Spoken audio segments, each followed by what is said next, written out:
New York passed a law that counts prison inmates for the purposes of redistricting as being residents of their last known home addresses, and that is as opposed to where they are currently incarcerated.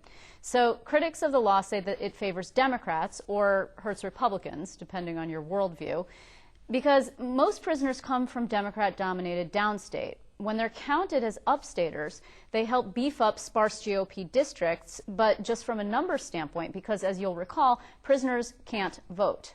So Republicans have already sued to block this law, and now civil rights advocates and good government groups have filed a legal motion to defend it. Joining me from New York City to talk more about this is Susan Lerner. She is the executive director of Common Cause New York. Susan, thanks very much for joining me. Thank you, Liz. This is a little bit complicated to understand, but basically it's about a numbers game. Essentially, the Republicans very much want to have prisoners who are not being represented by them because they're not voting, counted in their districts so they can keep control of the majority, right?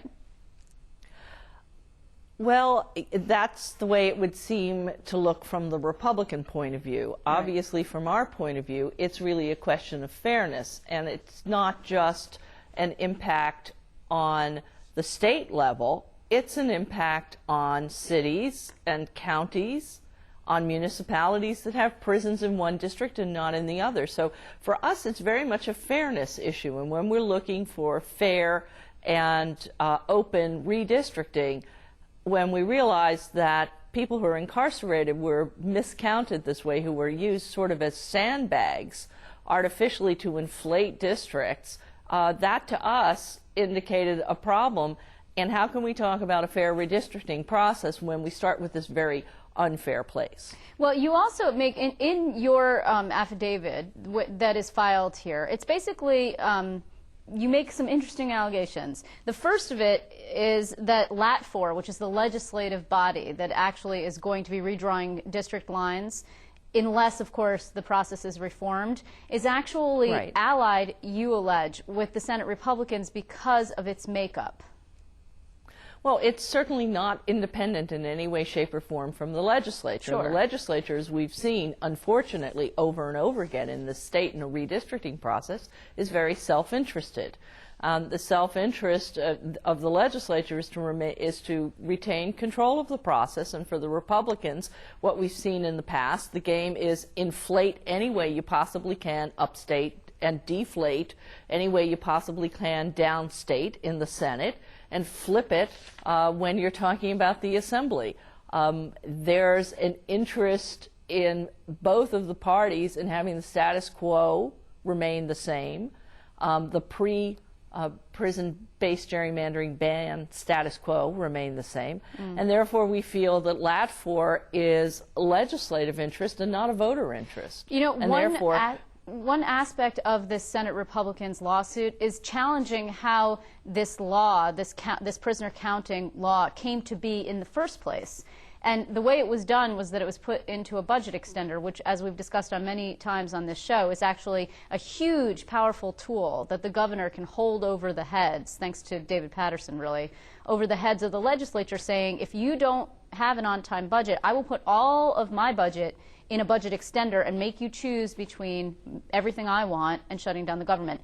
As a good government group, how do you feel about that particular aspect that seems to give the executive an enormous amount of power over the legislative branch?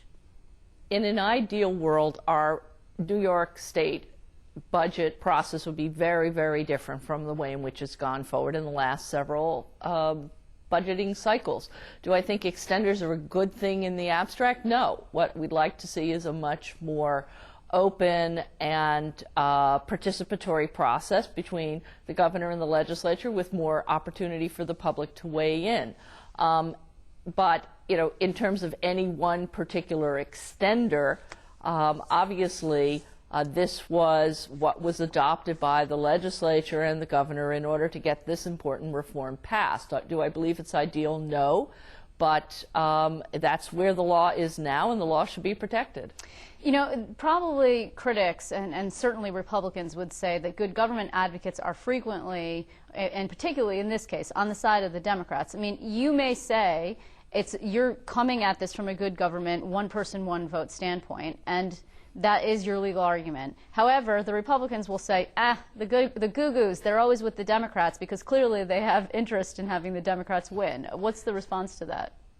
The response to that is the truth of the matter is the fairness is nonpartisan.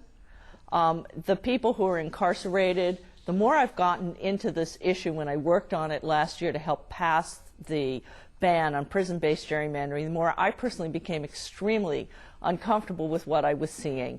That, as Hakeem Jeffries at one point said, it really is using incarcerated people, not all of whom come from downstate, let me point out, really as sandbags. And it really has, in our society where so many of people who are incarcerated are black and brown, has some very, very unpleasant ramifications. And I think it's a real indictment of our system that people in the rural areas that have prisons feel that they need to retain a large prison population in order to have some economic stability, and that to me is a failure of our elected leaders to deal with economic problems.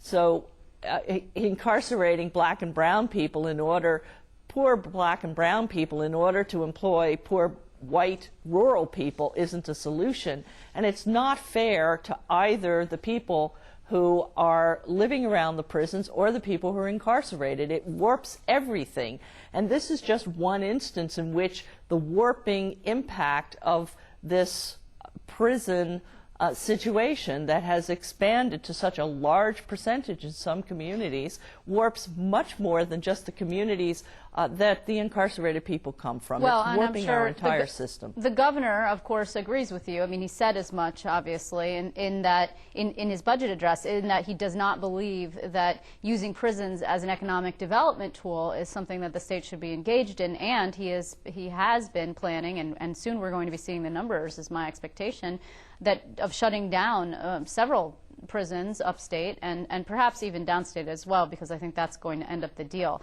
Before we run out of time here, I just want to ask you about redistricting reform in general. There are some people who feel like the time has passed for that it's actually too late to have independent redistricting. What's your feeling on that? No, I think if there was a political will, there definitely would be a way. But I do want to point out about the prison-based gerrymandering that it doesn't impact only the people who are incarcerated. It impacts every single voter in this state, in every jurisdiction that doesn't have a prison. Their votes count for less than the votes of somebody who, often by accident, happens to live within a district that has a prison, whether that's in a municipal setting, whether that's in a county setting, or whether that's the state legislature. And that's just unfair. Susan Lerner, I want to thank you very much for being here tonight. This is a pretty interesting story. We will be following it, certainly. Great. Thank you.